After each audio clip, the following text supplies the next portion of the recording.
हरे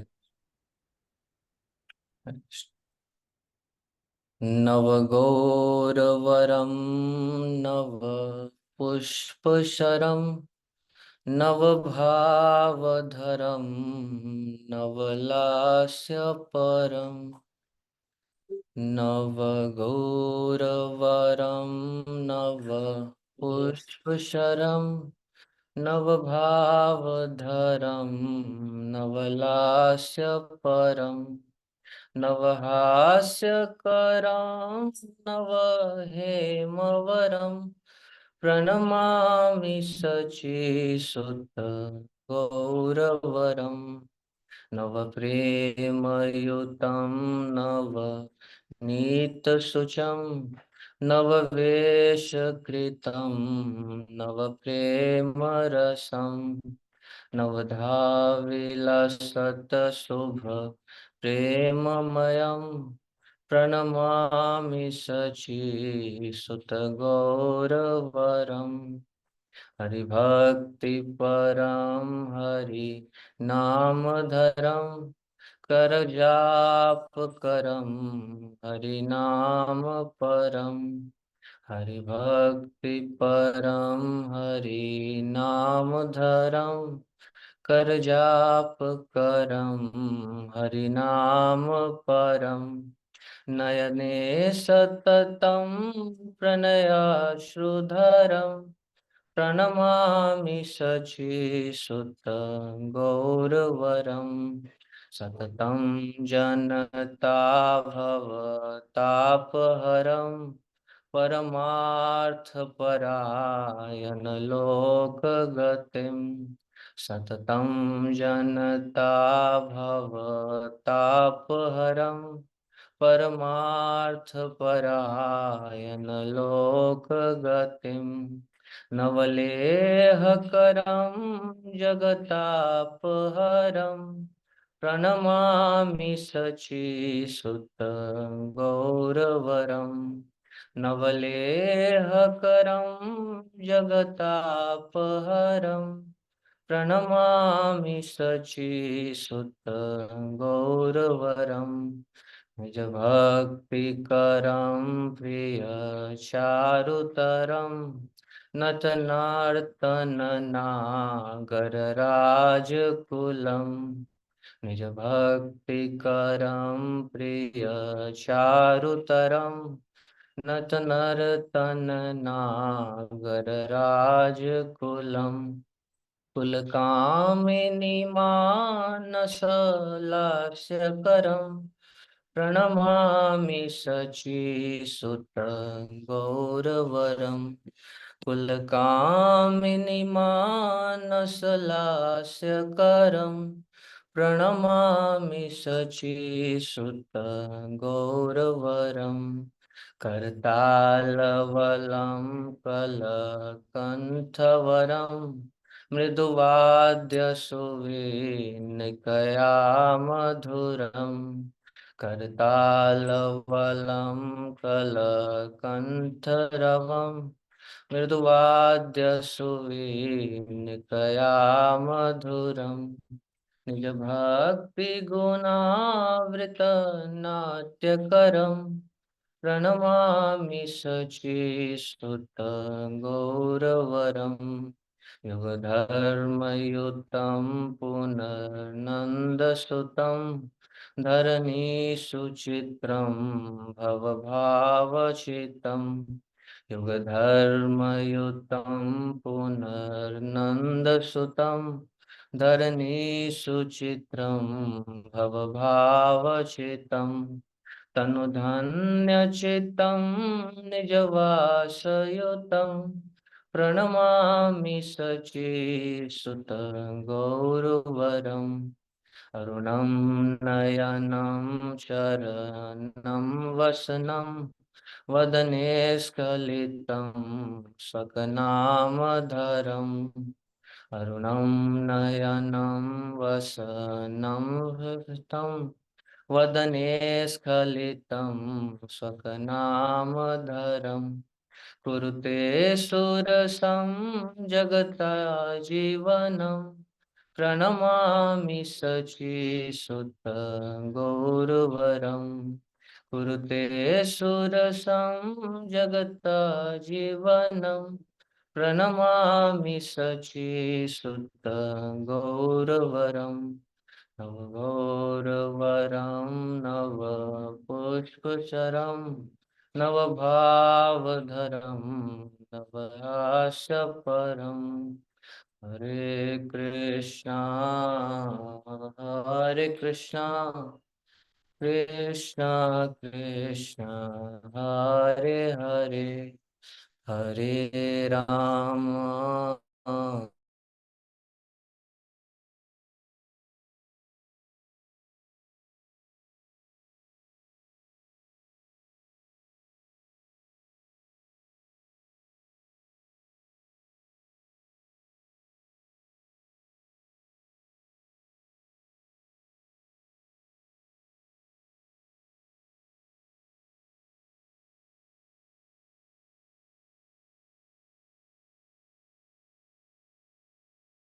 हरे हाँ प्रभु जी, आपकी आवाज नहीं आ रही।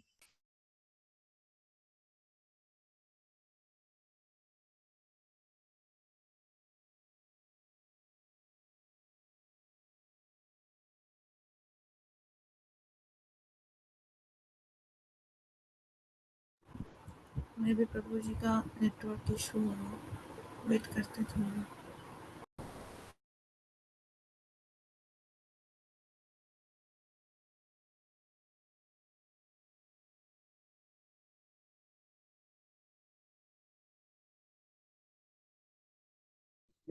हरे हरे हरे कृष्णा कृष्णा कृष्णा हरे हरे हरे राम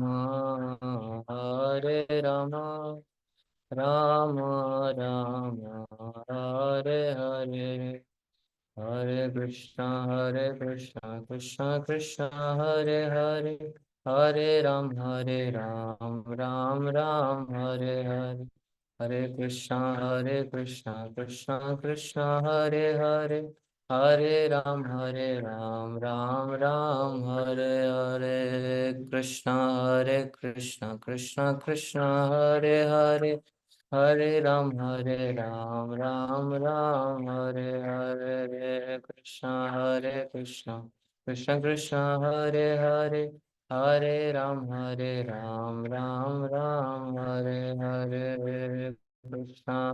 कृष्णा कृष्णा हरे हरे राम राम हरे हरे जय राधा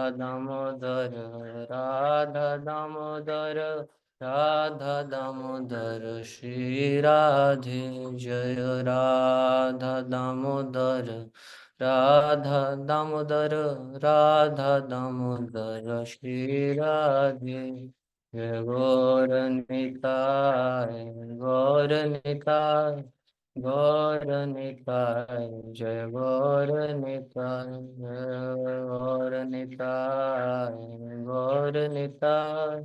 गौर निताय जय गौर निताय। राम संकीर्तन की जय।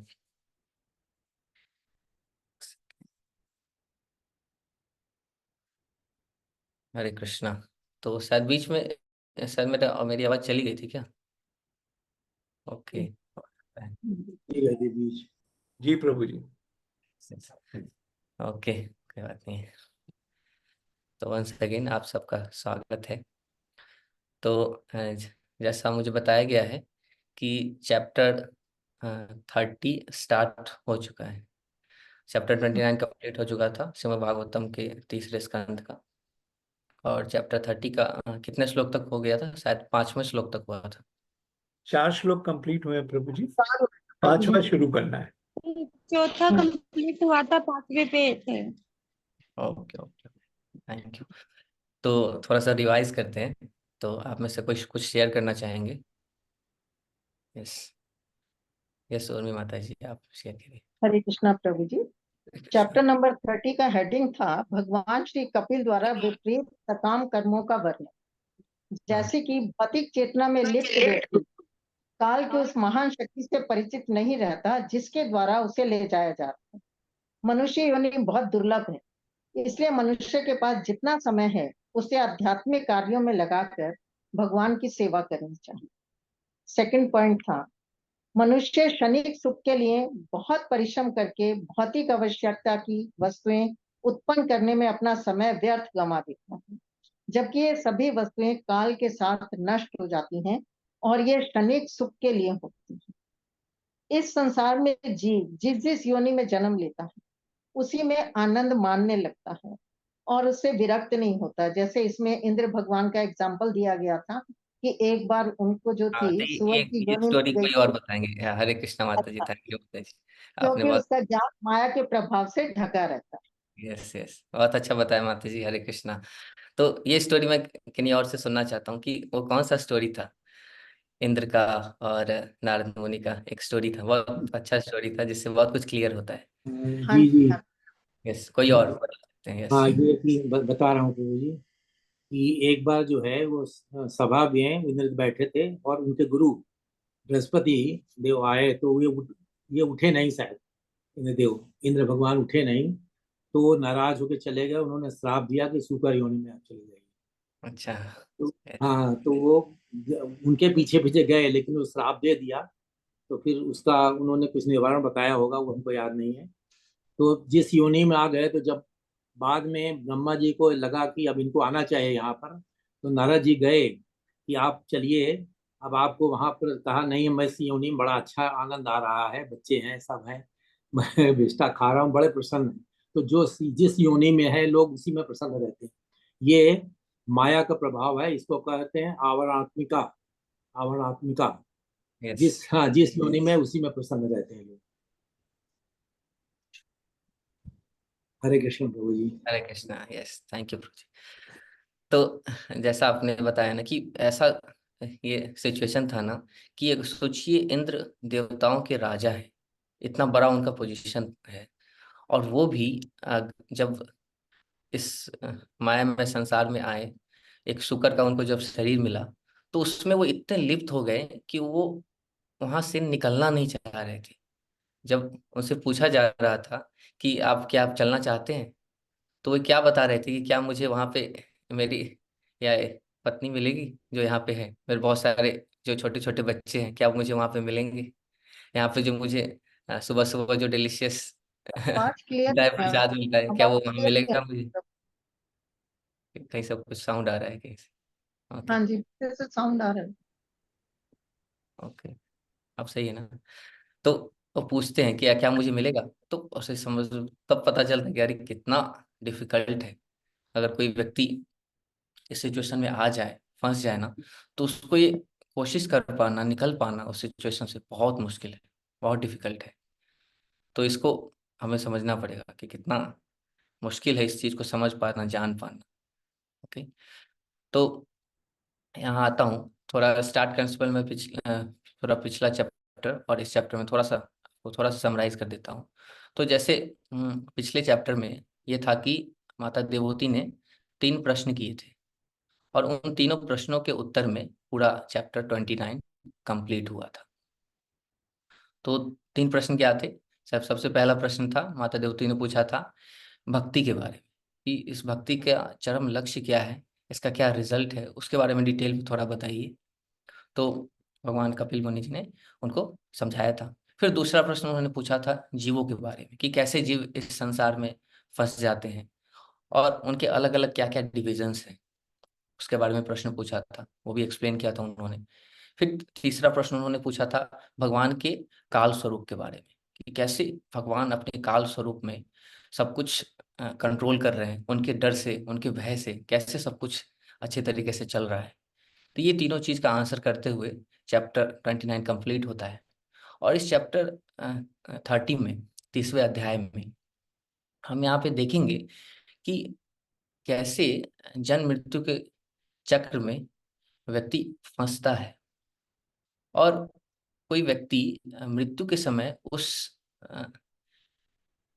जीवात्मा की कैसी इच्छाएं होती है, क्या उसकी अवस्था होती है, और जब वो मृत्यु को प्राप्त हो जाता है उसके बाद क्या होता है, उसके बाद उसको किस टाइप का शरीर मिलेगा, क्या उसको पीड़ा होती है, कैसे वो अपना शरीर छोड़ता है।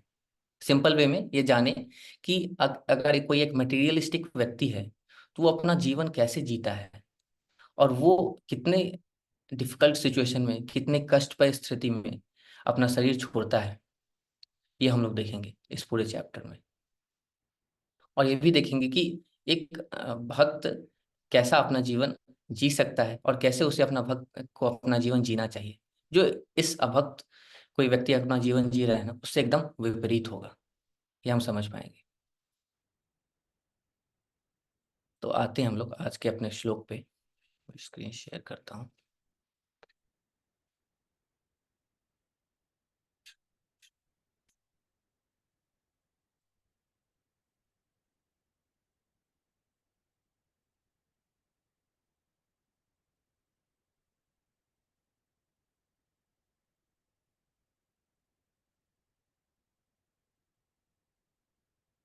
ये श्लोक हो गया था ना, यस। बद्धजन अपनी योनि विशेष में ही संतुष्ट रहता है। इसमें आया था कि स्वर्ग के राजा इंद्र भी अपने सिचुएशन में कैसे एकदम अटैच हो गए थे, निकलना नहीं चाह रहे थे। नेक्स्ट आते हैं। तो आप देखेंगे ना कि जब ये सब चीज हम लोग पढ़ेंगे समझेंगे तो हमें लगेगा कि अरे ये तो सचमुच ऐसा ही होता है, पूरा रियलाइज होगा हमें। क्योंकि भागवतम ना कभी भी कॉम्प्रोमाइज नहीं करता, एकदम एज इट इज बताता है। थोड़ा कड़वा हो सकता है लेकिन एज इट इज बताता है। तो हमें एक्सेप्ट करना पड़ेगा कि ये मैं नहीं बोल रहा हूँ, ये भागवतम बोल रहा है। ठीक है, भागवतम जो कि स्वयं भगवान श्री कृष्ण वो बोल रहे हैं।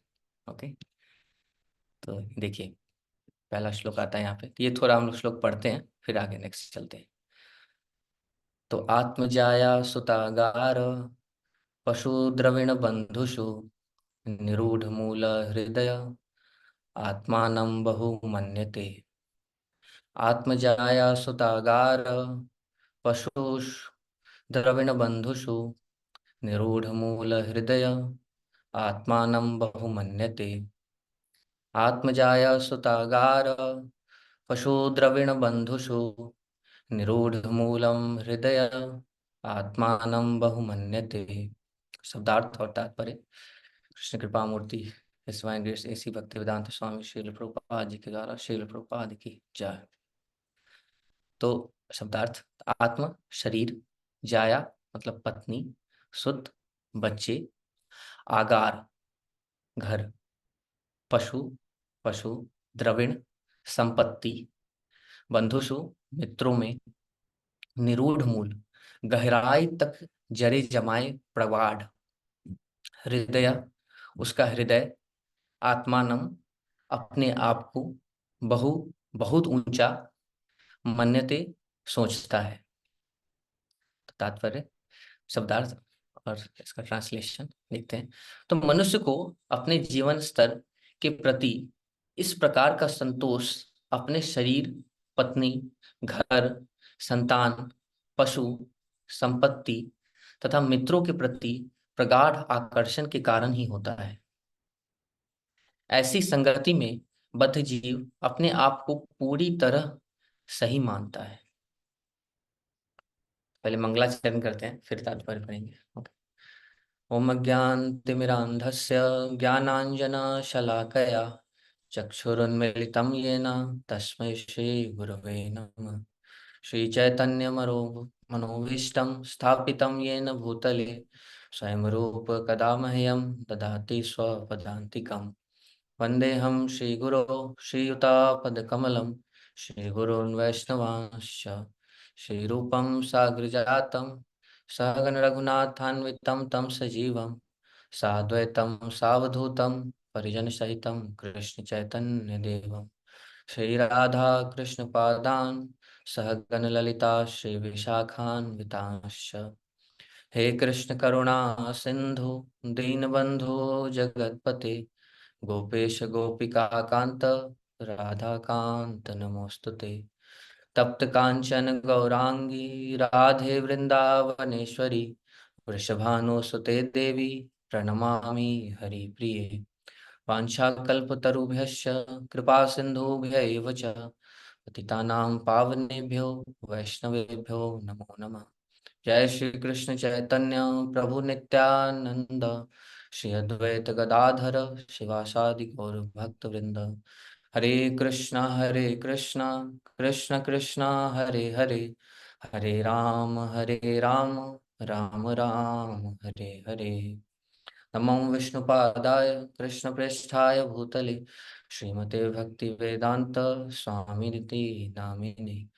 नमस्ते सरस्वते देवे गौरवाणी प्रचारिणे, निर्विशेष शून्यवादी पाश्चात्य देश तारिणे। हरे कृष्ण। तात्पर्य में यहाँ पे श्रील प्रभुपाद जी लिखते हैं कि मानव जीवन की तथाकथित पूर्णता मन गढ़ंत है।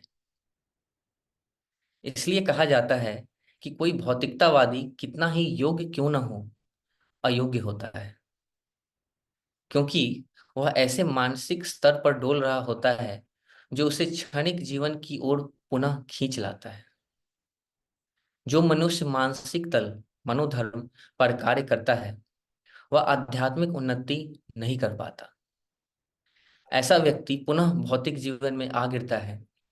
ऐसे समाज, मित्रता तथा प्रेम की संगति में बद्ध जीव अपने को पूर्णतया संतुष्ट मानता है। सोचिए कि कितना विरोधाभास है।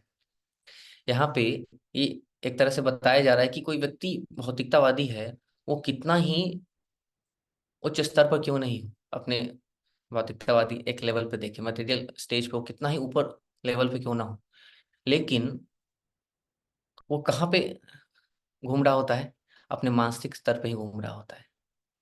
और उसका जो क्षणिक जीवन है ना, और उसका जो सेंस ग्रेटिफिकेशन है, वो उसको पुनः खींचता है। कहाँ खींचता है? इस नर्क के गहनतम अंधकार की ओर खींचता है। और कोई, मान लीजिए आपके अगर कोई भक्त है, वो बताते हैं कि उसके पास कुछ नहीं है एक मटेरियल सेंस में देखे लेकिन उसके पास सब कुछ है स्पिरिचुअल सेंस में देखे तो वो एक भक्त जो अपने इस जीवन का प्रयोग भगवत प्राप्ति के लिए कर रहा है, वो उस भौतिकतावादी व्यक्ति से कहीं ऊपर है। यह हमें समझना पड़ेगा। और जो वो भौतिकतावादी व्यक्ति होगा ना, वो क्या सोचेगा कि वो मैं बढ़िया हूँ, और उसे लगता है कि मैंने जो कुछ किया ना, मैंने अपने लाइफ को, अपने जीवन के स्तर को क्या किया है, बहुत सुधार लिया है। और अपने आप को पूर्णतया क्या करता है, वो संतुष्ट मानता है। तो इसे ही बोलते हैं क्या? इग्नोरेंस। तो कई बार सबने सुना होगा, जाना होगा कि बहुत मुश्किल है कि कोई हमें बता दे, समझा दे कि हमारा सिचुएशन क्या है, क्योंकि जनरली लोगों को पता ही नहीं होता कि वो किस स्थिति में है, उनके जीवन का उद्देश्य क्या है, ये मानव जीवन उन्हें मिला क्यों है, व्यक्ति को पता ही नहीं होता। तो सोचिए अगर हम भी कुछ साल पहले, अब जब भक्ति में आने से पहले, हम लोग भी नॉर्मल ऐसे ही थे, हमें भी यही लगता था कि अच्छा से, जब मैं कॉलेज में था ना, तो मुझे भी यही लगता था, जब मैं भक्ति में नहीं आया था तो मुझे ये लगता कि अच्छा है, कॉलेज बढ़िया से 4 साल करना है, उसके बाद एक बढ़िया जॉब लेना है, उसके बाद लाइफ सेट है, बढ़िया पैसे कमाने हैं, घूमना है, फिरना है, ये सब सोचता था मैं। तो जनरल व्यक्ति यही सोचता है। लेकिन अभी आप देखो, हम लोग को इतना आइडिया लग गया है, हमें ये पता चल चुका है अपने सीनियर्स के द्वारा, जो हम, जिनके टच में हम लोग आए हैं, उनसे हमें इस बात का नॉलेज मिल चुका है कि यस, हमारे जो मानव शरीर है ना, जो हमें ये मानव जीवन मिला है, इसका उद्देश्य केवल यही नहीं है, इसका कुछ डिफरेंट उद्देश्य है, और जो हमें प्राप्त करना है। ये हमें पहले पता नहीं था, लेकिन अब पता चल गया है। तो ऐसे भी लोगों को पता नहीं होता, वो इग्नोरेंस में जी रहे हैं, और इग्नोरेंस में ही अपना शरीर भी छोड़ देते हैं। लेकिन हमें ये मौका मिला है, तो हमें इसका पूरा फायदा उठाना है। ओके, खुद भी अपने आप को सुधारना है और बाकियों को भी सुधारना है। तो ये सिंपल चीज समझना पड़ेगा कि कोई जिस व्यक्ति को ये नॉलेज नहीं मिला ना, वो कैसे स्तर पर होगा, ऐसा ही स्तर होगा उसका, नॉर्मल किसी व्यक्ति का। आगे चलते हैं। यद्यपि वह चिंता से सदैव जलता रहता है, तो भी ऐसा मूर्ख कभी न पूरी होने वाली आशाओं के लिए सभी प्रकार के अनिष्ट कृत्य करता है, जिससे वह अपने तथाकथित परिवार तथा समाज का भरण पोषण कर सके।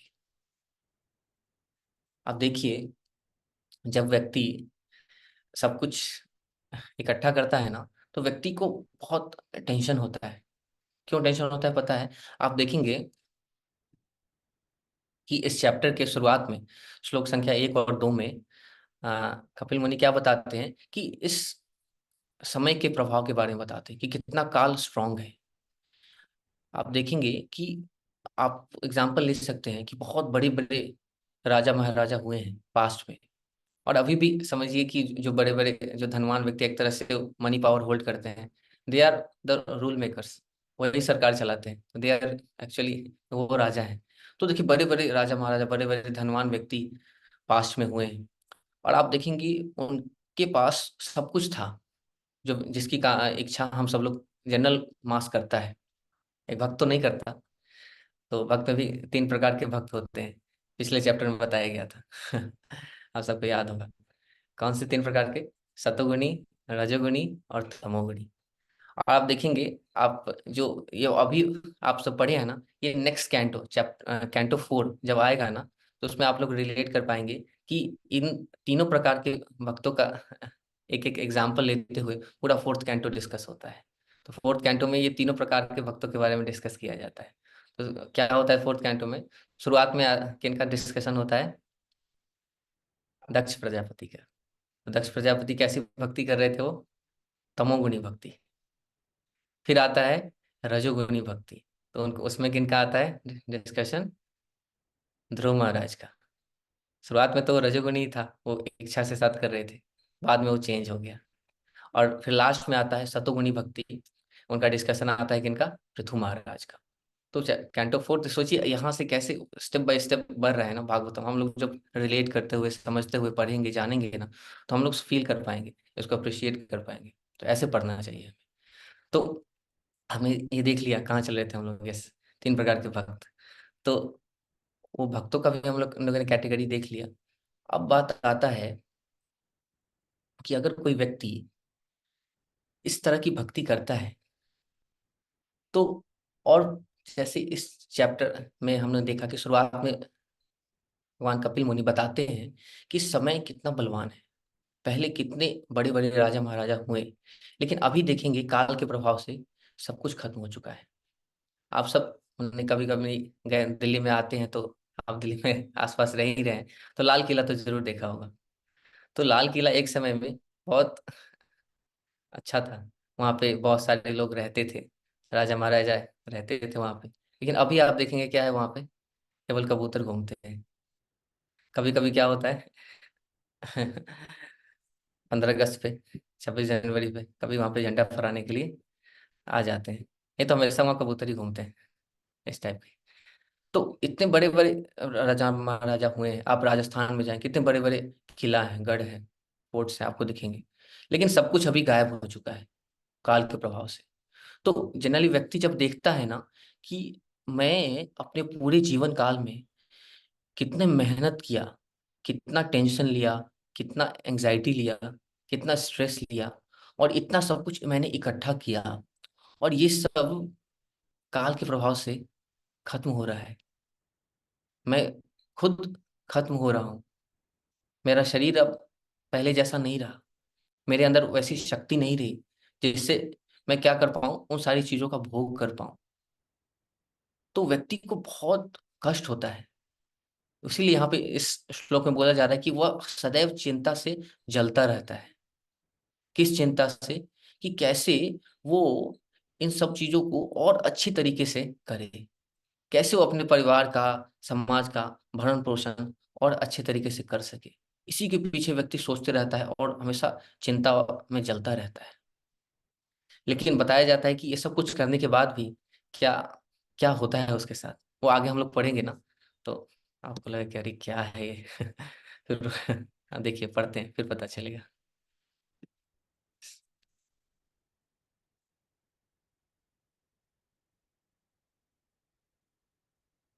तो तात्पर्य आता है, तात्पर्य आप में से कोई पढ़ सकते हैं। यस, बहुत अच्छा तात्पर्य है, ये पढ़ेंगे हम सब। ये कोई और पढ़ना चाहता है? यस, अविनाश प्रभु आप पढ़ेंगे। हरे कृष्णा प्रभु जी। यस, हरे कृष्ण।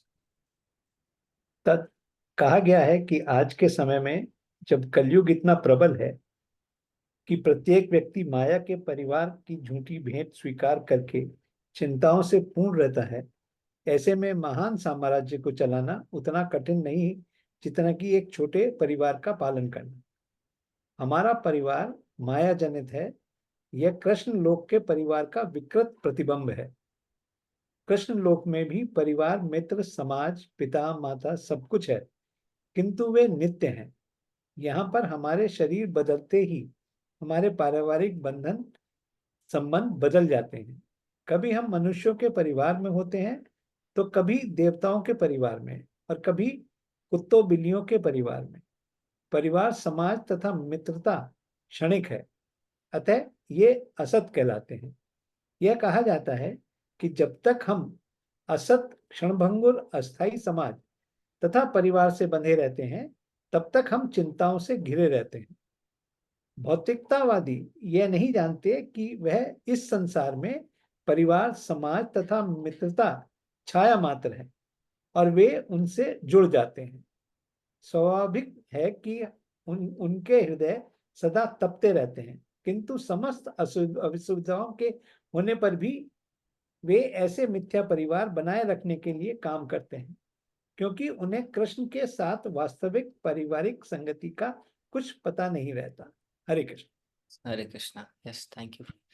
तो यहाँ पे आप देख सकते हैं कितना स्ट्रांगली प्रभुपाद जी ने तात्पर्य में लिखा है, और इसको पढ़ने के बाद हमें लगता है कि सच में अरे ऐसा ही तो होता है। नॉर्मल व्यक्ति तो ऐसा ही सोचते हैं, ऐसा ही करते हैं। तब कितना रेलेवेंट है। सोचिए कि आप देखिए कोई व्यक्ति कितना भी उसको प्रॉब्लम हो, लेकिन वो जब तक भक्तों की संगत में नहीं आएगा, वो उसको वो प्रॉब्लम क्या लगेगा, ये तो पार्ट ऑफ लाइफ है, थोड़ा बहुत तो करना ही पड़ता है, ऐसा ही तो चलता है। ठीक है, ऐसा ही चलता है। लेकिन बताते हैं कि ये सब करते हुए हमें ये नहीं भूलना है कि ये सब चीजों को करने से के पीछे हमारा उद्देश्य क्या है। बताते हैं कि जब तक अगर कोई भक्त नहीं है, जिसको भागवतम का ज्ञान, भागवतम का जो होता है ना दिव्य चक्षु, उसने लिया नहीं है, तब तक उसे ये सब चीज जब वो करेगा ना, तो उसमें वो इंडल्ज होगा ही होगा। और वो कभी ये सब करते हुए सोच नहीं सकता कि ये सब चीज करना मतलब कि ठीक है, करना है, क्योंकि हम लोग समाज में तो करना तो है ही। लेकिन इसको करने के पीछे जो हमारा जो हमारा अल्टीमेट जो लक्ष्य है, उसे नहीं भूलना है। ये ध्यान रखना है हमें कि अगर वो अगर हम लोग को ध्यान है, वो हमारे माइंड में है, तो बताते हैं कि ये सब करते हुए भी हम लोग इससे अछूते रहेंगे। सिंपल एग्जांपल आता है कि जैसे आप देखें कि कमल के पत्ते पे जब पानी डालेंगे ना, तो उसको वहां पे वो ऐसे रहती है कि उसको टच नहीं करते, पूरा ऐसा होता है। तो उसी तरह व्यक्ति इस सब संसार में रहते हुए, सब कुछ करते हुए, इसमें फंसेगा नहीं, इससे वो अटैच नहीं होगा। कब?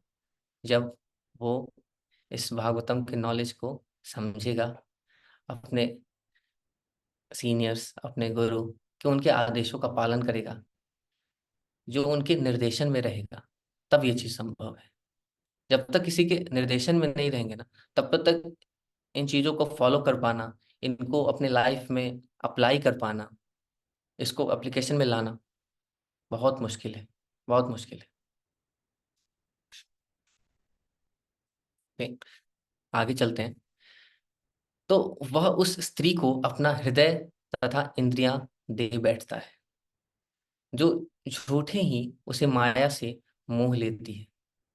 वह उसके साथ एकांत में आलिंगन तथा संभाषण करता है, और अपने छोटे छोटे बच्चों के मीठे मीठे बोलों से मुग्ध होता रहता है।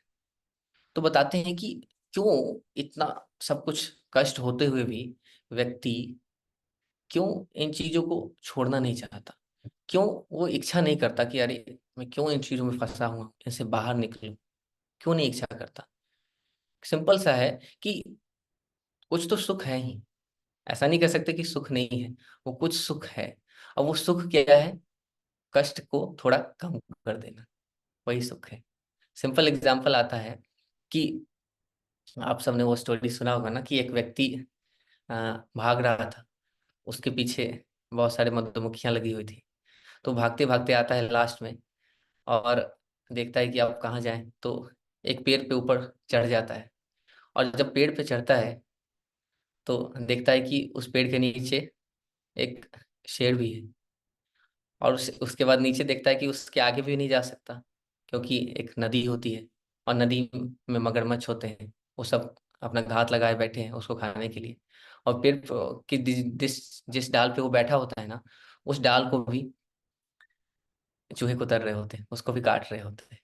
तो उस सिचुएशन में वो व्यक्ति फंसा होता है। लेकिन होता क्या है उस समय उस जिस पेड़ पे वो रहता है ना, उस पेड़ पे एक मधुमक्खी का छत्ता भी होता है। और उस छत्ते से थोड़ा सा शहद टपकता है। और वो शहद जब उसके मुख में जाता है ना, तो बहुत इंजॉय करता है, सोचे आह, मजा आ गया। तो इस संसार में जो सुख है ना, कि केवल वैसा ही सुख है। तो उस चीज के लिए, और आप देखिए व्यक्ति को जनरली, अगर आप देखिए व्यक्ति परिवार में है तो उसे सुख मिलेगा। कैसे सुख मिलेगा? अपने बच्चों से। तो आप देखेंगे कि व्यक्ति जब छोटे छोटे जो उसके बच्चे हैं, जब मीठे मीठे तोतली आवाज में बोलते हैं ना, तो सबका मन मन मोह लेते हैं। सब उससे बहुत कैप्टिवेटेड हो जाते हैं। क्योंकि आप देखेंगे बच्चे किसी को जज नहीं करते, इसलिए बच्चे सबको प्रिय होते हैं। बच्चे सबसे होता है ना, बोलते हैं ना उसको कि कैसा एक ऐसा प्रेम करते हैं, वो बोला कोई हेतु वाला नहीं, ऐसा प्रेम करते हैं। तो और कभी आपको जज नहीं करेंगे थोड़ी छोटी उम्र तक। तो बच्चे सबको बहुत अच्छे लगते हैं, उनकी बातें अच्छी लगती हैं। तो लोगों को ऐसा लगता है कि अच्छा, इतना सब कुछ मुझे मिल रहा है। उसकी पत्नी है, वो उसे बहुत सुख प्रदान करती है। तो व्यक्ति को लगता है कि मैं कैसे करके कुछ ना कुछ तो मुझे करना पड़ेगा कि ये जो सुख, थोड़ा बहुत जो मुझे सुख मिल रहा है ना, ये सुख चलता रहे, ये सुख रुके ना। क्योंकि हमारा नेचर तो है कि हमेशा हम लोग आनंद में रहे। लेकिन हम लोग सोचते हैं कि ये सुख कैसे हमेशा चलता रहेगा। तो उस सुख को बनाए रखने के लिए व्यक्ति क्या करता है? सारे सही गलत काम करने को तैयार हो जाता है। फिर वो कुछ नहीं सोचता कि अब क्या करे। जिस सिचुएशन से हो, वो कोशिश करता है कि कैसे मैं क्या करूं, इनको अच्छे तरीके से रखूं और ये इस सुख को कंटिन्यू करूं। व्यक्ति यही सोचता है। आगे आते हैं। तो तात्पर्य में देखिए कि माया के राज्य के भीतर पारिवारिक जीवन शाश्वत जीव के लिए एक बंदी गृह के तुल्य है। बंदी गृह में बंदी की हथकड़ी बेड़ी पहनी पड़ी रहती है। इसी प्रकार बद्ध जीव स्त्री के मनोहर सौंदर्य, उसके एकांत आलिंगन तथा प्रेम वार्ता से एवं छोटे छोटे बच्चों की मधुर वाणी से जकड़ा रहता है। इस तरह वह अपने वास्तविक स्वरूप को भूल जाता है। इस श्लोक में देखिए, स्त्रीणाम अस्त्रीणाम शब्द सूचित करते हैं। स्त्री का प्रेम पुरुष के मन को विचलित करने के लिए है। वस्तुतः इस भौतिक जगत में प्रेम कहाँ, स्त्री तथा पुरुष दोनों ही अपनी अपनी इंद्र तृप्ति में लगे रहते हैं। इंद्र तृप्ति के लिए स्त्री झूठा प्रेम उत्पन्न करती है और मनुष्य इस झूठे प्रेम से मुग्ध होकर अपने वास्तविक कर्म को भूल जाता है।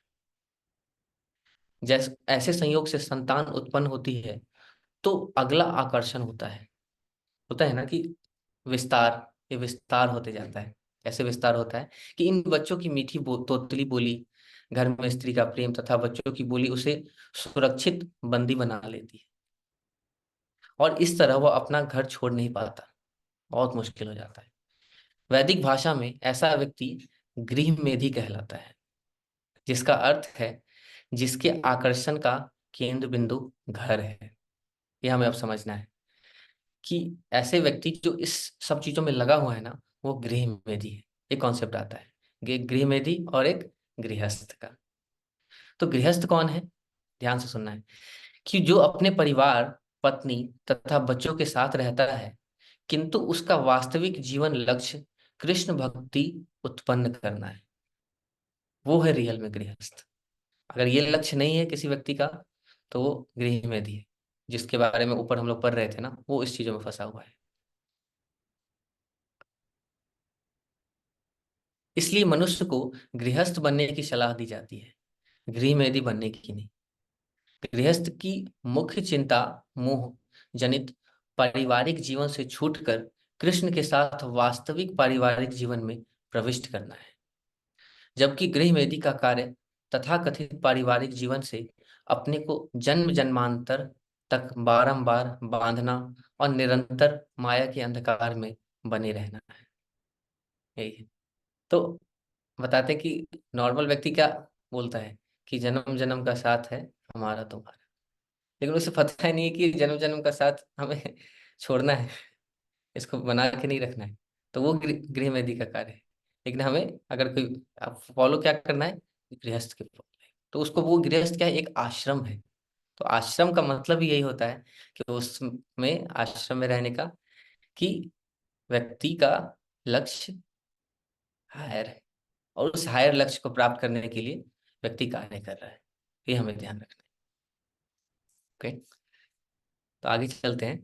तो इसमें अब ये बताया जाएगा, देखिए बहुत ध्यान से, कि आसक्त गृहस्थ कूटनीति तथा राजनीति से पूर्ण अपने पारिवारिक जीवन में रहा आता है। वह सदैव दुखों का विस्तार करता हुआ और इंद्र तृप्ति के कार्यों से नियंत्रित होकर अपने सारे दुखों के फल को झेलने के लिए कर्म करता है। यदि वह इन दुखों को सफलतापूर्वक झेल लेता है, तो वह अपने को सुखी मानता है। सोचिए, बहुत यहाँ पे समझने वाली बात आती है कि जब व्यक्ति इस बात पे आ जाता है कि यस, अब मुझे क्या करना है, अपना जो परिवार है ना, उनको भी किसी भी हाल में कैसे भी मुझे क्या करना है, उनका केयर करना है। उसको ये पता नहीं होता कि मेरे जीवन का लक्ष्य क्या है, तो वो कैसे कार्य करता है। वो कूटनीति तथा राजनीति से पूर्ण रहता है। वो अब दिमाग लगाएगा, कैसे हो ये, इनके इन प्रकार है, कैसे मैं क्या करूं, क्या कर सकता हूँ सो थोड़ा और अच्छा हो जाए। और वो देखेगा कि दुख तो आना है, ये तो नॉर्मल है, दुख तो आना ही है। लेकिन अब उसको ये समझ में नहीं आएगा कि ये जब दुख आ रहे हैं, तो मैं अपना जो इंद्र तृप्ति के जो मेरे कार्य हैं, उसको मैं कैसे कंटिन्यू करूं।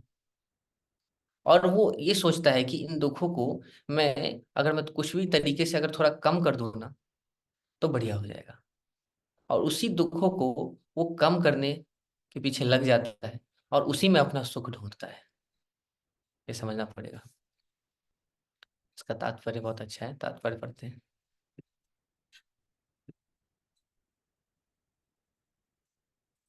यस, तात्पर्य पढ़ सकते हैं। कौन पढ़ना चाहेंगे इस बार? सुष्मिता माता जी, आप पढ़ेंगे?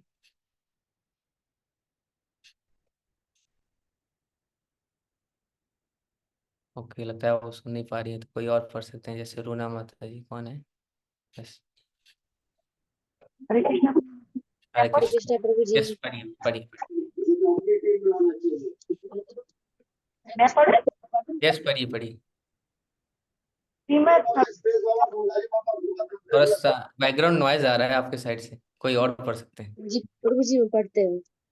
ओके। भागवत गीता में भगवान स्वयं प्रमाणित करते हैं कि यह संसार कष्टों से पूर्ण नश्वर स्थान है। इस जगत में व्यक्तिगत या पारिवारिक, सामाजिक या राष्ट्रीय सुख का प्रश्न ही नहीं उठता।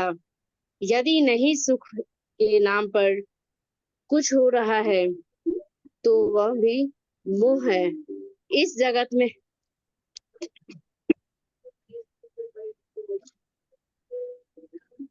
ओके, कोई बात नहीं, ठीक है। हरे कृष्णा। ठीक है। ओके। तो हरे कृष्ण, मेरी आवाज आ रही है ना? यस। तो यहाँ पे देखिए क्या बताया जा रहा है कि यह जगत ऐसा बनाया गया है कि जब तक कोई चतुर कूटनीतिज्ञ ना हो, उसका जीवन असफल रहता है। मानव समाज की अगर हम लोग बात छोड़ देना, तो देखिए निम्न पशुओं के बारे में भी क्या बताया जा रहा है यहाँ पे। पक्षियों तथा मधुमक्खियों का समाज तक भोजन, शयन तथा संभोग की शारीरिक आवश्यकताएं चतुराई से पूरी कर लेता है। मानव समाज में राष्ट्रीय स्तर पर या व्यक्तिगत स्तर पर स्पर्धा चलती है, और इसमें सफल होने के प्रयास में सारा मानव समाज समाज क्या कर रहा है, कूटनीति से भरा रहता है और भर जाता है। क्योंकि आप देखेंगे कि सब कोई यही चाहता है कि क्या करें, किस तरीके से क्या मैं करूं जिससे क्या हो, जो मेरा सिचुएशन है वो सुधर जाए, ये व्यक्ति सोचता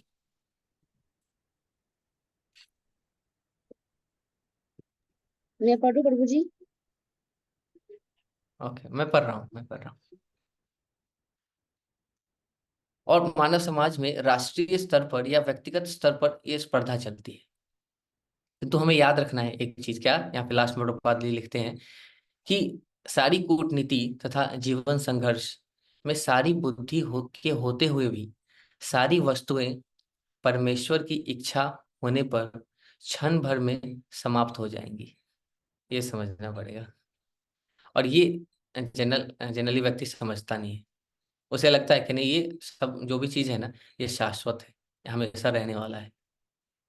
और उसे लगता है कि जो चीज मैं कर रहा हूँ ना, ये मुझे हमेशा सुख ही मिल देगा। मुझे नहीं देगा तो क्या, मेरे परिवार वालों को देगा। लेकिन उसे पता नहीं है कि वो जिस सिचुएशन में है और जिस तरीके से उन सब चीजों का इकट्ठा क्या करता है, इकट्ठा कर रहा है उन सब चीजों को, वो उसका बहुत सारे रिजल्ट्स होंगे। और उसका रिजल्ट अलग अलग दिशाओं में जाने वाला है। अच्छा तो अच्छा, बुरा तो बुरा। और मोस्टली वो सारे क्या होती है, हेलिस लाइफ की ओर ले जाती है। ये ध्यान रखना है। तो इसमें फलतः इस संसार में सुखी बनने के हमारे सारे प्रयास माया द्वारा प्रदत्त छल मात्र है। ये समझना पड़ेगा कि कोई, आप देखो कि से पूछा जाए कि कोई अगर व्यक्ति भक्ति नहीं कर रहा है, तो पॉसिबल ही नहीं है कि वो मतलब कि खुश हो पाएगा। सुखी बनने का प्रयास मतलब फिजूल है, ये समझना पड़ेगा। व्यक्ति कैसे सुखी हो सकता है, कैसे हैप्पीनेस उसको मिल सकता है, जब वो इस प्रोसेस में आया ही नहीं, वो खुद के लिए कार्य कर ही नहीं रहा है, केवल और केवल इस शरीर के लिए कार्य कर रहा है, इस परिवार के लिए कार्य कर रहा है, जो कि वो सत्य नहीं है, असत है, वो टेम्पररी है। अभी ये हमारा परिवार है, जैसे ही हम ये शरीर छोड़ेंगे ना, हमारा परिवार चेंज हो जाएगा। पता नहीं नेक्स्ट लाइफ में हमारा कुछ और परिवार हो सकता है। हो सकता है कि एक अ, किसी दूसरे योनि में हम लोग चले जाएं, वो परिवार हो जाए हमारा, कुछ भी हो सकता है। तो ये हमारे साथ चेंज हो रहा है। कैसे हम लोग मान सकते हैं कि यही है हमारा सब कुछ? तो जब तक ये हम लोग समझे ना, जाने ना, इसको कर पाना बहुत मुश्किल है। और बताते हैं कि एक बार में ये चीज समझ में नहीं आएगा, एक बार में ये चीज हमारे दिमाग में जाएंगी नहीं। हम सब कुछ समझ पढ़ लेंगे, सोच लेंगे, क्लास हो जाएगा, फिर भी बाद में हम लोग वही करेंगे जो कर रहे हैं, उसी के पीछे हम लोग लगे रहेंगे। कब ये फिर इंटरनलाइज होगा? बार बार करने से तब इंटरनलाइज हो, ऐसे नहीं होगा। ये समझना पड़ेगा। उसी तरह आज मंदिर में हिज ग्रेस असित रोजी आए थे। तो जो आप सबका जो भी क्वेश्चन है ना, तो आप रखिए, लास्ट में हम लोग क्वेश्चन आंसर करेंगे। तो आज मंदिर में हिज ग्रेस असित प्रभु जी आए थे। उन्होंने बहुत अच्छा भागवतम क्लास दिया, और उन्होंने समझाया कि वो अभी मंदिर में ये प्रसंग चल रहा है कि कैसे ध्रुव महाराज अब इस भगवत धाम को जाते हैं। उनके लिए कैसे स्वयं विष्णुदूत आते हैं विमान लेके, और उनको लेके जाते हैं। उनका क्या डीलिंग्स होता है विष्णुदूतों के साथ, क्या डीलिंग्स होता है वहाँ पे जब वो बद्रिक आश्रम में रह रहे थे। जो उनके जो साथ में जो डिफरेंट ऋषि मुनि उनके साथ रह रहे थे, उनके साथ उनका कैसा डीलिंग्स था, कैसे उन्होंने विष्णुदूत को रिस्पेक्ट दिया, कैसे उन्होंने के साथ जिनके साथ वो भक्ति कर रहे थे उनको कैसे रिस्पेक्ट दिया, उनसे कैसे आशीर्वाद ली। फिर जैसे कैसे उन्होंने विमान को, क्योंकि आप देखेंगे वो नॉर्मल विमान नहीं है, विमान भी चिन्मय है, विमान की कैसे पूजा अर्चना की, और कैसे वो फिर भागवत धाम गए। ये प्रसंग चल रहा है अभी मॉर्निंग में के भागवतम में। तो असित प्रभु ने ये सब चीज बताया, और ये सब चीज बताने के बाद वो बताते हैं कि इसमें एक बहुत इंपॉर्टेंट चीज आता है कि धैर्य। धैर्य हम सबके अंदर होना चाहिए। अगर धैर्य की कमी है ना तो बहुत मुश्किल है भक्ति में प्रोग्रेस करना, क्योंकि हम लोग कई बार क्या चाहते हैं कि सब कुछ आज ही मिल जाए, बस तुरंत हो जाना चाहिए, फास्ट, एकदम फास्ट होना चाहिए, ऐसा हम सोचते हैं, और उसकी कमी हमें दिखती है। तो फिर प्रश्न पूछते हैं, हरिदास ठाकुर जी प्रश्न पूछते हैं सिद्ध प्रभु जी से कि प्रभु जी बताइए, आपने तो मुझे बता दिया कि ऐसे ऐसे हमारे लाइफ में हमें धैर्य अपनाना है, अगर वो हमारे पास नहीं है तो बहुत मुश्किल है। तो उनका क्वेश्चन था कि हम लोग धैर्य कैसे रख सकते हैं, क्या करें कि हमारे अंदर ये धैर्य आए। तो बताते हैं कि जो भागवतम है ना, भागवतम और इस कलयुग में भक्ति करने का जो प्रोसेस है, जिन्होंने स्टैब्लिश किया है, जिन्होंने दिया है, स्वयं चैतन्य महाप्रभु, जिनके लिए सॉन्ग जो सार्वभौम भट्टाचार्य जी ने लिखा था, उसको मैं इस सेशन के स्टार्टिंग में पढ़ा था, मैंने गाया था। तो चैतन्य महाप्रभु ने बताया है कि ये कलयुग का समय नाम संकीर्तन के लिए, और यहाँ पे व्यक्ति कैसे भक्ति करते हुए इस भागवतम की मदद से कैसे अपने लाइफ को परफेक्ट कर सकता है, वो बताते हैं अपने स्वयं के आचरण से। आप देखेंगे कि आप में से कोई बता सकते हैं कि स्वयं चैतन्य महाप्रभु को भागवतम से कौन सा प्रसंग बहुत प्रिय था, जिससे वो बार बार सुनना पसंद करते थे। आप में से कोई बताना चाहेंगे? यस। हरे कृष्णा प्रभु जी। यस ध्रुव जी का और प्रहलाद महाराज जी का। Okay. Yes yes, thank you. तो वो किन से सुनते थे ये प्रसंग?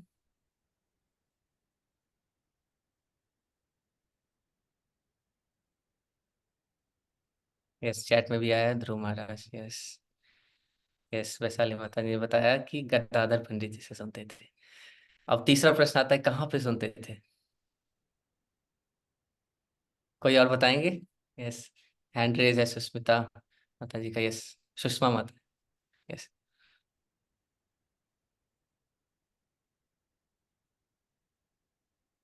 अच्छा कोई नहीं है, कोई और बता सकते हैं लगता है। ओके, फिर से चैट में आया है टोटा गोपीनाथ। Okay okay. आप सबका जगन्नाथ यात्रा भी होने वाला है ना? अभी हुआ नहीं है ना क्या? अभी शायद होने वाला था, वो थोड़ा अभी चला गया, थोड़ा बैक डोर में चला गया है, अभी नाथ द्वारा होने वाला है। यस। तो आप देखेंगे कि कई बार लोग कहते हैं ना कि हमें भागवतम पढ़ना चाहिए, और भागवतम की मदद से हम लोग सब कुछ प्राप्त कर सकते हैं। तो क्वेश्चन आता है कि भागवतम पढ़ने के लिए भी धैर्य की आवश्यकता है, क्योंकि अब कोई, हम लोग क्या सोचते हैं कि मैंने तो एक बार पढ़ लिया, अब उसके बाद क्या हुआ, हमें क्या लगता है कि मैं स्टोरी तो जानता हूँ, अब दोबारा क्या पढ़ना है। तो आप देखेंगे कि चैतन्य महाप्रभु और गदाधर पंडित क्या करते थे? कथा करते थे, और चैतन्य महाप्रभु सुनते थे, और एक बार दो बार नहीं, सैकड़ों बार सुनते थे ये दोनों प्रसंग, ध्रुव महाराज और प्रहलाद महाराज के प्रसंग। कि क्यों? क्योंकि वो देखते थे कि एक बच्चा, 5 साल का बालक, वो भी अगर पूरे दृढ़ता से डिटरमाइंड होके अगर वो भक्ति करने का प्रयास करता है ना, तो वो भी सफल हो सकता है। तो हम क्यों नहीं सफल हो सकते? और जब वो गदाधर पंडित जी जब कथा करते थे ना, तो उनकी आंखों से अश्रु गिरते थे। और उसके बाद क्या होता था, उस समय भागवतम ऐसा नहीं था अभी के जैसा हमारे पास जो है अभी एकदम अच्छा सा प्रिंटेड। अभी अगर उस पर पानी वगैरह भी गिरे, अगर हम लोग की आंखों से आंसू भी गिरे, जो कि गिरना बहुत मुश्किल है, आसान नहीं है, अगर गिर भी जाता है तो वो खराब नहीं होगा। लेकिन पहले क्या होता था कि वहां पे उनको हैंड रिटेन होता था, लोग अपनी अपनी कॉपी लेते थे और फिर लिखते थे, वैसा भागवतम होता था। और उसमें जब वो कथा करते थे ना तो उनके अश्रु रुकते नहीं थे। उसके बाद अश्रु जितना गिरते थे ना तो सारे पेजेस ऐसे ही साफ हो गए थे। जब होता है ना इंक पे अगर पानी गिरे तो क्या होता है, वैसे ही साफ हो गए थे, कुछ दिखता नहीं था। ऐसा भागवतम हो गया था उनका। तो वो स्टेज है कि जब हम लोग उस लेवल का, जब हम लोग का हमारा जो कॉन्शियसनेस हो जाए, तब हो जाए, तो वो एक स्टेज है। तो बताते हैं कि इतनी बार पढ़ के, इतनी बार सुन के एग्जाम्पल दिया चैतन्य महाप्रभु जी ने कि हमें भी ऐसा ही करना पड़ेगा। ऐसा नहीं कि एक बार हमने भागवतम पढ़ लिया, एक बार सुन लिया तो बस हो गया। हमेशा पढ़ना है, निरंतर पढ़ना है। बोलते हैं ना कि हमें भागवतम को खत्म नहीं करना है, हमको इसको लाइफ लॉन्ग पढ़ना है। कई बार लोग बोलते हैं कि हमने भगवद गीता खत्म कर दिया, हमने भागवतम खत्म कर दिया, अब उसे हम लोग छुएंगे नहीं, हो गया प्रणाम, ऐसे करके। तो उसको ऐसा नहीं है कि उसे खत्म करना है, ये लाइफ लॉन्ग है। हम लोग जितनी बार उसे पढ़ेंगे ना, जितनी बार पढ़ेंगे, वो एक डिफरेंट रस देगा हमें, एक डिफरेंट अंडरस्टैंडिंग होगा। ये हमें ध्यान रखना है। और उसको करते रहने से ही, इन सारे चरित्रों को पढ़ते रहने से ही हमारे अंदर क्या आएगी, वो धैर्य आएगा। ये आंसर दिया था आसिफ प्रभु जी ने। तो बहुत इंपॉर्टेंट है, बार बार पढ़ना, बार बार पढ़ना बहुत इंपॉर्टेंट है।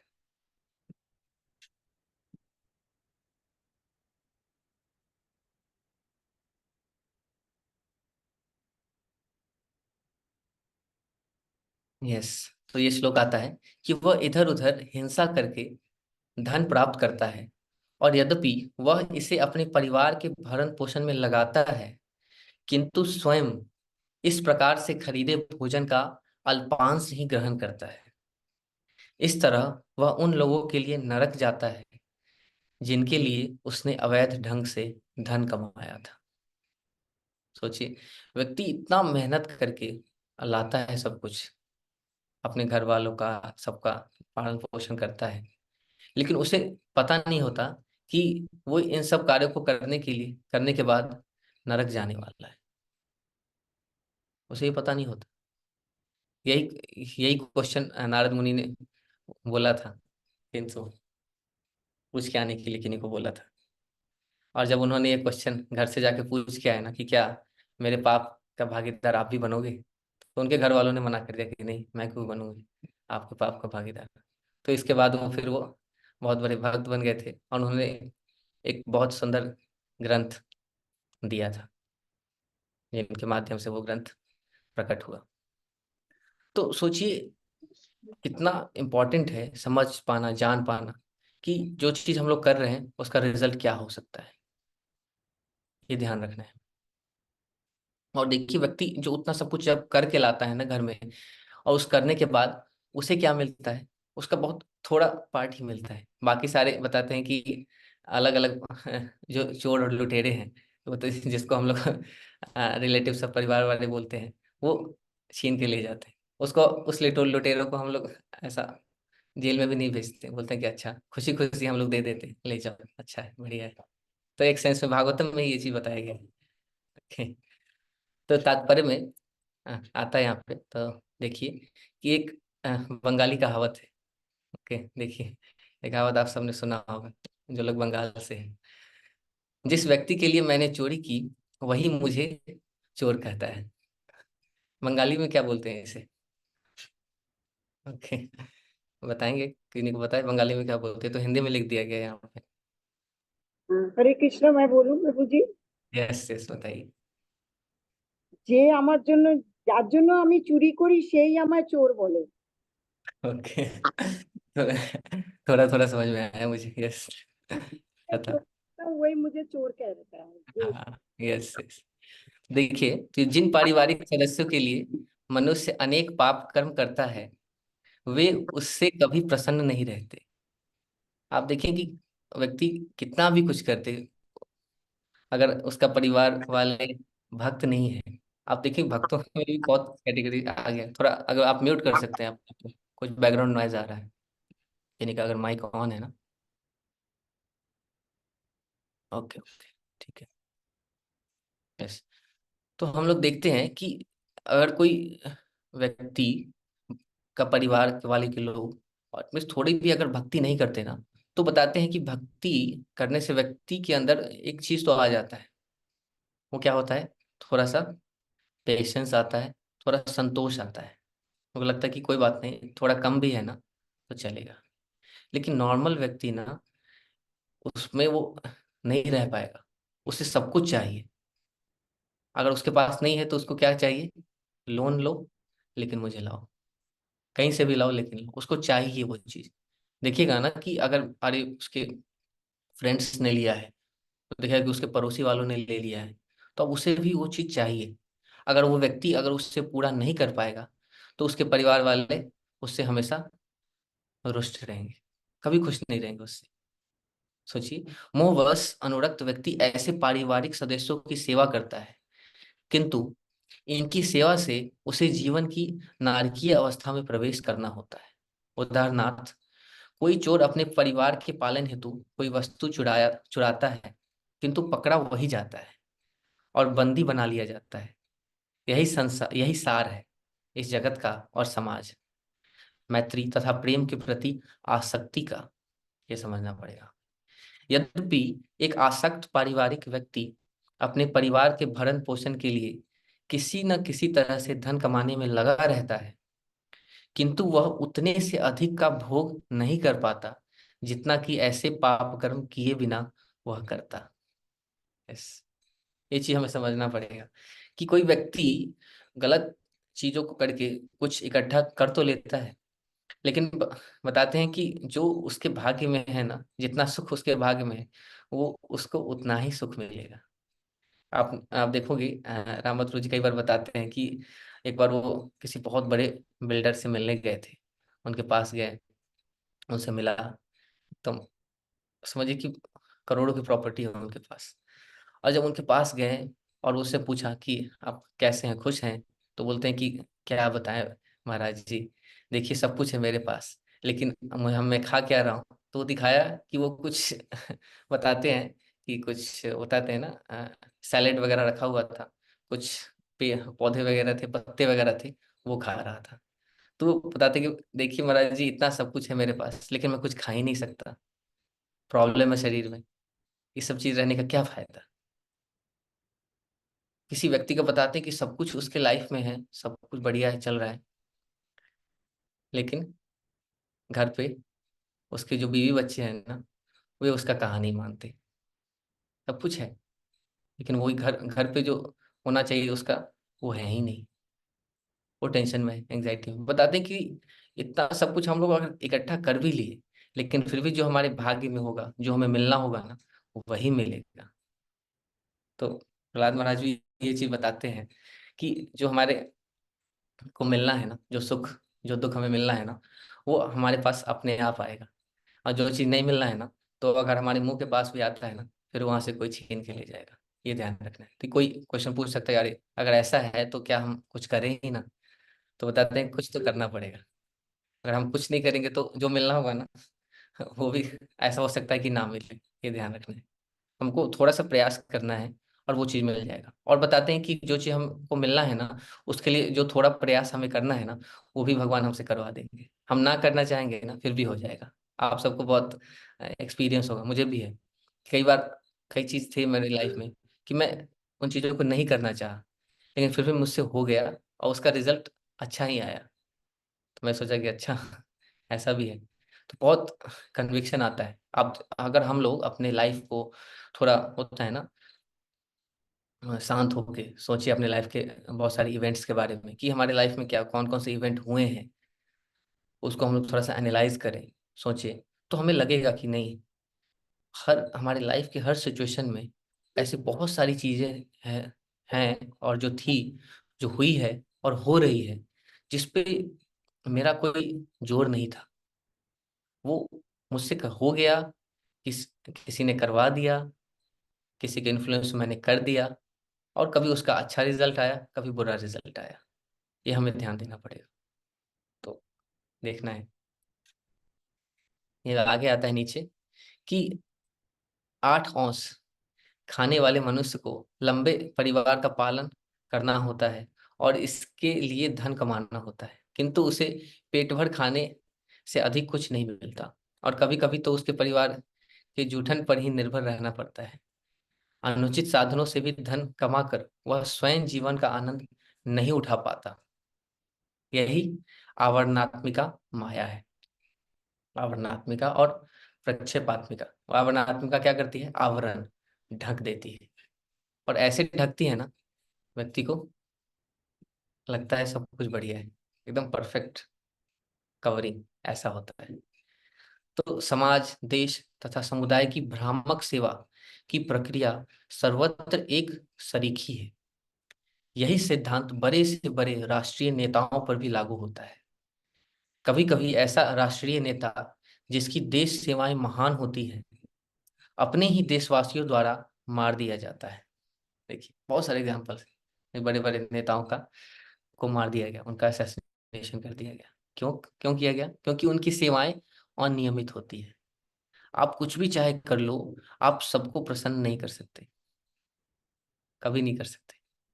इसलिए बेटर है कि हम लोग क्या करें, जड़ में पानी डालें। अगर हम लोग जड़ में पानी डालेंगे ना, तो बाकी सारे पेड़ के अलग अलग टहनियों में, पत्तियों में, फलों में, सब जगह वो पहुंच जाएगा। तो बेटर है कि हम किनको प्रसन्न करें, स्वयं भगवान श्री कृष्ण को प्रसन्न करें, तो बाकी सब प्रसन्न हो जाएंगे। दूसरे शब्दों में प्रभु कोई जी, भी व्यक्ति, यस, कृष्ण जी कैसे प्रसन्न होंगे? लेंगे, हम क्वेश्चन आंसर लेंगे लास्ट में, ठीक है। यद्यपि वह इस सेवा से अलग नहीं हो सकता, क्योंकि उसकी स्वाभाविक स्थिति ही सेवक की है।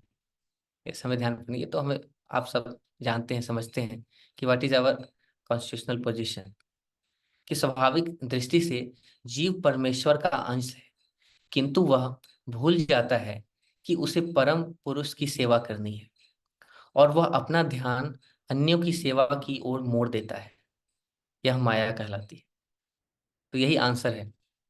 अभी आपने क्वेश्चन पूछा ना कि कैसे हम भगवान श्री कृष्ण को प्रसन्न कर सकते हैं। यही है कि हम भगवान के अंश हैं और हमें उनकी सेवा करनी है। और वो सेवा हम लोग कैसे कर सकते हैं?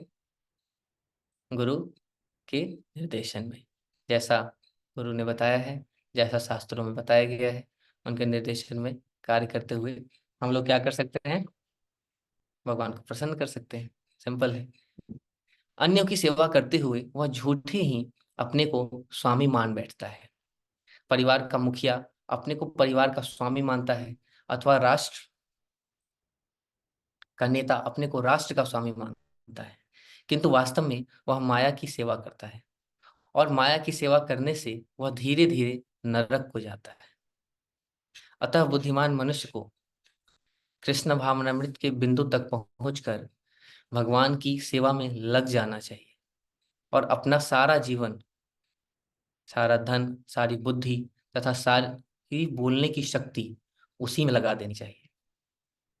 भक्त बोलते हैं ना कि मानस देह यह जो किछु मोर, अर्पी लुत्वा पदे नंद किशोर। सब कुछ आपके लिए समर्पित है, मैं क्या करूं? भक्त की ये इच्छा होती है। भक्त कभी नहीं चाहता कि ये सब कुछ से वो क्या करे, खुद एंजॉय करे।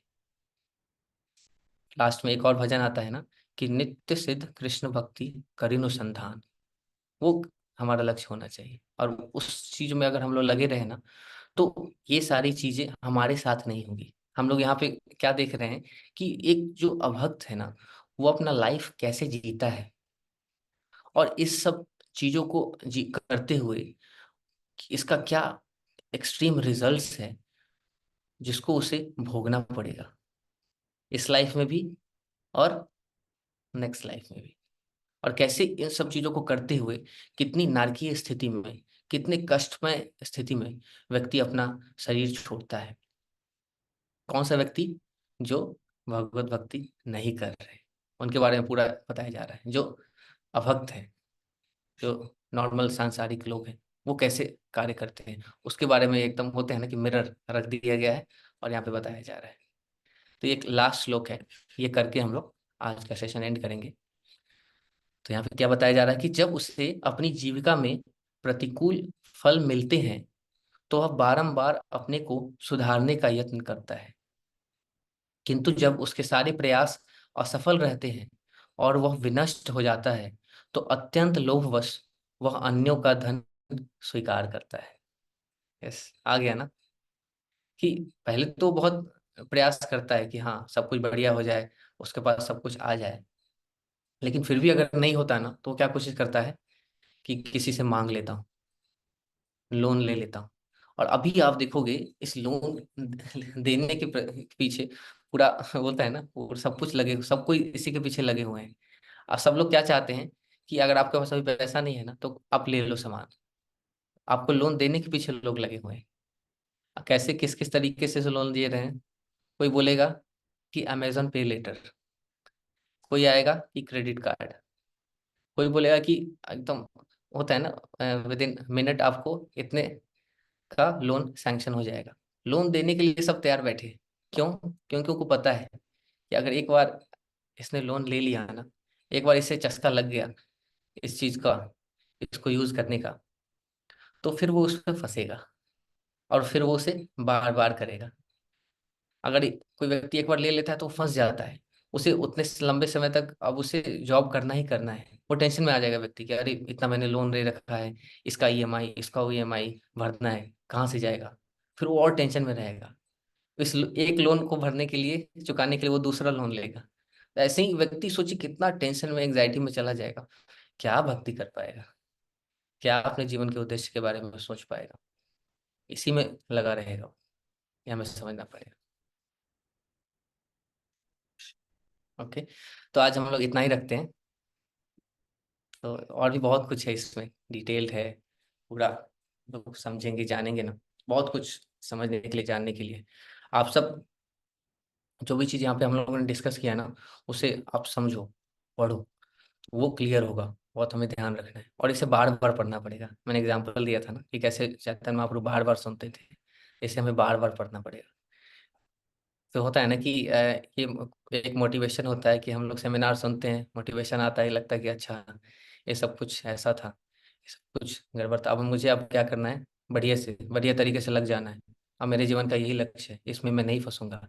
ये सब चीज़ें समझ के निकलते तो हैं सेमिनार हॉल से, लेकिन जैसे ही सेमिनार हॉल से बाहर निकलते हैं और सामने क्या देखते हैं, अरे मस्त, वहाँ पे क्या दिखता है, चाट पकौड़े दिखते हैं, चाट पकौड़े खाने चले जाते हैं, गोलगप्पे दिखते हैं, वो थोड़ा खाते हैं, थोड़ा चटपटा लगता है ना, फिर सब कुछ भूल जाते हैं।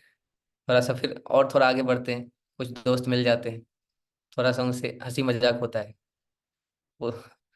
तो उसके बाद होते ही बताते हैं कि ये जो भी चीज़ सुना था, समझा था, ये सारा चीज़ हवा हो जाता है। और दूसरे तीसरे दिन तो गायब ही। और फिर नेक्स्ट वीक संडे आते आते सब भूल जाते हैं, कुछ याद ही नहीं है क्या था। इस सिचुएशन में हम लोग चले जाते हैं। तो हमें इसको बार बार करना पड़ेगा, इसको ध्यान रखना पड़ेगा, इसको मनन करना पड़ेगा। बोलते हैं ना कि इसको जब तक हम लोग चबाएंगे ना, नहीं तब तक नहीं आएगा। ये करना पड़ेगा। आप कोई चीज अगर आपने समझा, बस ज्यादा कितना, बहुत कम ही ऐसे लोग होंगे ना जो क्लास सुनने के बाद या फिर कुछ करने के बाद अपने लाइफ में ना, अपने पूरे 24 घंटे में, दिन में ऐसा 5 मिनट भी या 10 मिनट भी निकालते होंगे और शांत बैठ के थोड़ा सोचते होंगे कि मैं क्या कर रहा हूँ, आज मैंने क्या सीखा, क्या मैं जो कर रहा हूँ वो सही है, क्या मैं सही मार्ग में जा रहा हूँ, क्या मेरा ग्रोथ हो रहा है। इसके बारे में बस हमको 5 मिनट 10 मिनट सोचना है। अगर इस पे हम लोग सोच दिए ना, इस पे हम लोग वर्क करना स्टार्ट कर दिए, तो मैं गारंटी बताता हूँ, हमारा जो प्रोग्रेस होता है ना, उस दिन से ही स्टार्ट हो जाएगा होना। वो करेंगे तभी होगा। उसी को बोलते हैं कि सिंहावलोकन। सिंहावलोकन कि हम लोग जितना आगे आए हैं, सिंहावलोकन। जैसे आप देखें शेर कैसे चलता है, थोड़ा आगे चलेगा, फिर रुकेगा, थोड़ा पीछे देखेगा कि आसपास पूरा एनालाइज करेगा, फिर आगे चलेगा। तो उसी तरह हमें देखना कि हम लोग अपने भक्ति के लाइफ में कितना आगे बढ़े हैं, कितना आगे आए हैं, थोड़ा एनालाइज करना है, और कितना आगे और जाना है, और क्या चीज़ हमारे बैक में है। दोनों चीज़ों को बैलेंस करते हुए, सोचते हुए जब हम लोग फिर अपना आगे नेक्स्ट स्टेप लेंगे ना, ऐसा करना, तो बहुत ये चीज़ हमें हेल्प करने वाला है। और मैं गारंटी कहता हूँ कि हमें इसका रिजल्ट मिलेगा। ओके, तो एंड करते हैं। हरे कृष्णा। तो थैंक यू आप सबको, अच्छा लगा होगा, आप सबने कुछ प्रभु सीखा जी, होगा, समझा होगा। अगर किसी का कोई प्रश्न है ना, तो एक दो प्रश्न ले सकते हैं। यस, किन का प्रश्न था? रूना। हाँ यस, बताइए। ये कुछ पूछ रहे हैं क्या? हाँ, कहाँ से आवाज आ रहा है, कुछ पता नहीं चल रहा है मुझे। रूना। अच्छा हाँ यस, मतलब बताइए। प्रभु जी, जैसे भक्ति जैसे होता है, भक्ति का मार्ग जैसे डाउन चला जाता है, तो ये क्यों डाउन चला जाता है, तो हो जाता है ये लंबे लंबे टाइम तक?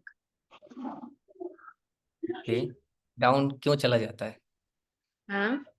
यस, तो बताते हैं कि हम लोग भक्ति करना तो स्टार्ट करते हैं, ठीक है। कुछ शुरुआत में हाँ। बहुत उत्साह रहता है, हम लोग बहुत उत्साह में ही रहते हैं कि आज हमने स्टार्ट किया है तो आज मंगल आरती भी जाएंगे, अच्छे से हम लोग चैंटिंग भी करेंगे, भागवतम भी अटेंड करेंगे, भक्तों से मिलेंगे, उनके साथ हमारा डीलिंग्स अच्छा होगा, उनको आदर सम्मान देंगे, जैसा मुझे बताया जा रहा है, रीडिंग, हियरिंग, चैंटिंग, मैं लेक्चर भी सुनूंगी, ये सब कुछ हम लोग सोचते हैं और करते हैं शुरुआत में।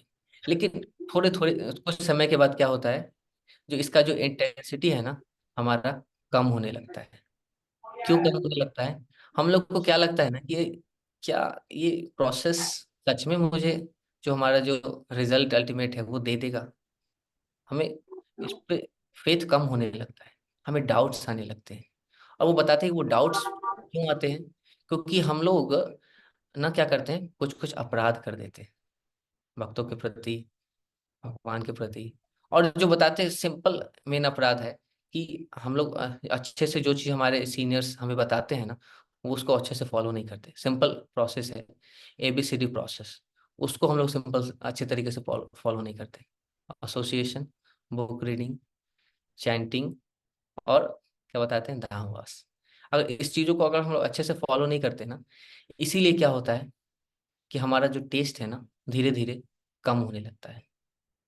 हमें क्या लगता है कि क्या यही प्रोसेस है, कुछ समय के बाद हमें वो कुछ प्रोसेस मोनोटोनस लगने लगता है।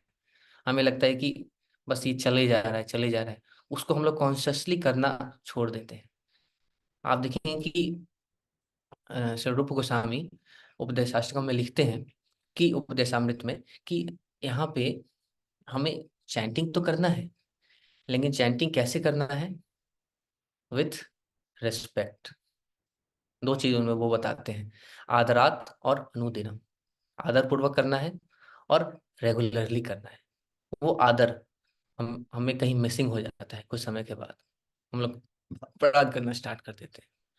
वो इंटेंसिटी, जिस इंटेंसिटी के साथ हम लोग शुरुआत में अपने सीनियर्स को, अपने फैसिलिटेटर्स को, अपने काउंसलर्स को लेते थे ना, उनके निर्देशों का हम लोग पालन करते थे कितने दृढ़ता से, वो चीज़ें कम होने लगती हैं समय के साथ साथ। अगर उस चीज़ को अगर हम लोग रोक दे, वो जो इंटेंसिटी जैसा हम लोग शुरुआत में था हमारा, वैसा ही बना के रखें, तो हमारा भक्ति में प्रोग्रेस कभी भी कम नहीं होगा, हमेशा वो बढ़ेगा। ये हमें ध्यान रखना है। ओके, ठीक है, तो हरे कृष्णा। हरे कृष्णा प्रभु जी, थैंक यू। तो आप सबको बहुत बहुत धन्यवाद, हम लोग एंड करते हैं। Thank Prabhu you. जी, एक और क्वेश्चन है। एक और क्वेश्चन है, तो हम लोग हाँ। नेक्स्ट सेशन में ले लेंगे। क्या है क्वेश्चन? छोटा होगा अच्छा, तो मैं टाइम कर में तो दूंगा। नेक्स्ट में बोल लेंगे। ओके, ठीक है, क्योंकि ऑलरेडी 8:30 हो चुका है, बाकी लोग सेशन से कुछ लोग जा भी चुके हैं, तो और रुकूंगा तो पता चलेगा कि एक क्वेश्चन का आंसर करते करते बाकी लोग भी चले गए हैं। प्रभु जी, मैं बोल ही देती हूँ।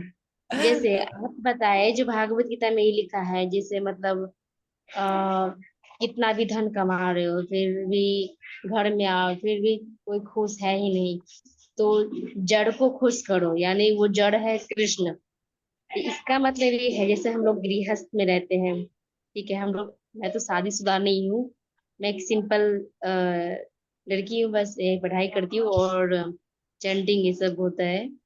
तो हम लोग को क्या मतलब गृहस्थ में रहना चाहिए या वृंदावन का रास्ता? ओके। तो इसका आंसर ना बहुत सिंपल है। आपको आपके जो फैसिलिटेटर या काउंसलर है, कौन आपको देखते हैं, किन से आप बात करती हैं, वो आपको दे देंगे। बहुत सिंपल आंसर है इसका। ठीक है। अच्छा। आपको बेसिक आंसर है। आपको शुरुआती में आप जब जिनसे जुड़े होंगे ना, बेसिक लेक्चर्स वगैरह आप अटेंड करेंगे, समझेंगे, जानेंगे ना, तो आपको सारा आइडिया लग जाएगा। ओके। एक बार उनसे पूछिएगा। ओके। ठीक है। ठीक है, हरे कृष्णा वरदान जी। हरे कृष्णा। ठीक है, तो एंड करते हैं। Thank you. Hare Krishna. Hare Krishna. Hare Krishna.